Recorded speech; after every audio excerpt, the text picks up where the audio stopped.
আসসালামু আলাইকুম। আজকের এই ভিডিওটিতে আল্লাহ পাক কতটা ভালোবাসে তার সম্পর্কে আলোচনা করব। কিন্তু এটা মাথায় রাখতে হবে, আল্লাহ পাকের ভালোবাসা ও কৃতজ্ঞতা কোনোদিন আমরা প্রকাশ করে শেষ করতে পারবো না। মুসা আলাইহিসসালামের সময়কালে এক ব্যক্তি অনেক গুনাহ ও খারাপ কাজ করেছিল, কিন্তু তার হৃদয়ে একটি ভয় ছিল যে আল্লাহ দেখছে। যখন তার মৃত্যুর সময় আসলো, তখন তার সন্তানদেরকে ডেকে বলল, হে পুত্র, আমি যখন মারা যাব তখন আমার দেহকে প্রথমে আগুনে পোড়াবে, তারপর ওই পোড়া ছাইগুলোকে 3 ভাগে ভাগ করবে। এক ভাগ সমুদ্র ফেলে দেবে, এক ভাগ বাতাসে উড়িয়ে দেবে, আর এক ভাগ জমির বিভিন্ন অংশে ফেলে দেবে।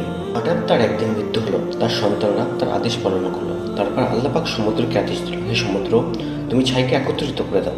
সমুদ্র ছাইকে একত্রিত করে দিল। তারপর আল্লাহ পাক বাতাসকে আদেশ দিল, হে বাতাস, তুমি ছাইকে একত্রিত করে দাও। বাতাসও ছাইকে একত্রিত করে দিল। তারপর জমিনকে আদেশ দিল, হে জমিন, তুমি ছাইকে একত্রিত করে দাও। জমিনও ছাইকে একত্রিত করে দিল। তারপর আল্লাহ পাক পুনরায় রূহ ফুঁকে দিলেন এবং জিজ্ঞাসা করলেন, হে বান্দা, তুমি এমন কেন করলে? তখন সে বলতে লাগলো, হে আমার প্রভু, আপনি ভালো করেই জানেন আমি আপনার ভয় করেছি, কারণ আমি অনেক মন্দ কাজ করেছিলাম আমার জীবনে। আমার ভয় ছিল যে আপনি আমার অনেক কঠিন শাস্তি দেবেন। এই কথা শুনে আল্লাহ পাক তাকে মাফ করে দিল। হে আমার প্রিয় দিনেও ভাই বোনেরা, পাপী 2 ধরনের হয়।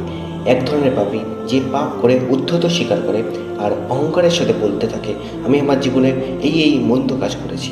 আর দ্বিতীয় ধরনের পাপী হলো সে তার হৃদয়ে ভয় ও ভীতি ও অনুশোচনা করতে থাকে তার ভুল ও খারাপ কাজগুলো। আল্লাহ পাক নিশ্চয়ই আমাদেরকে ক্ষমা করে দেবেন আমাদের হৃদয়ে ভয় ও অনুশোচনা থাকার কারণে। আমরা আদম সন্তান, আমাদের দ্বারা ভুল ভ্রান্তি হয়ে যাবে, এটা স্বাভাবিক, কিন্তু হতাশ হওয়া যাবে না। আল্লাহ পাকের রহমত থেকে নিরাশ হওয়া যাবে না। আল্লাহ পাকের কাছে ক্ষমা চাইতে হবে। আল্লাহ পাক নিশ্চয়ই ক্ষমাশীল ও দয়ালু।